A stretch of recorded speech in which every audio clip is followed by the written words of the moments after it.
নমস্কার বন্ধুরা। তো আজ চলে এলাম লেক কালীবাড়ি। লেক কালীবাড়িতে এসে দেখলাম আমি তো অবাক। দেখছি বন্ধ রয়েছে মন্দির। এ বাবা, কি করব?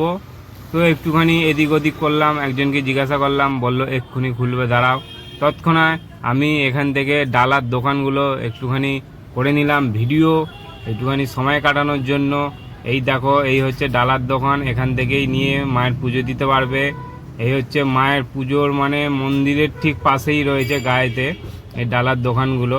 কি সুন্দর সুন্দর টাটকা টাটকা ফুল দেখো, জবা ফুলের মালা।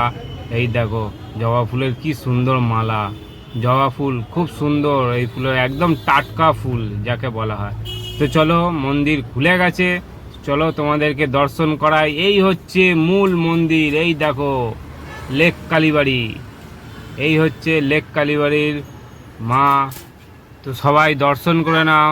জয় মা, সবাইকে ভালো রেখো, তুমিও ভালো থেকো।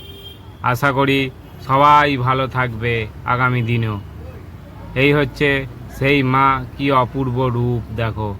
কাছে যেতে পারছি না, তাই একটুখানি জুম করে তোমাদেরকে দেখিয়ে দিলাম, কেননা ভেতরে তো ঢোকা যাবে না।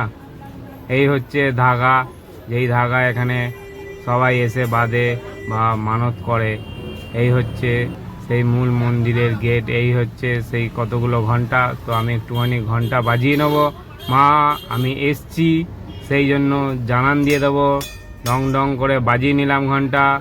তো চলো, আসছি, টাটা।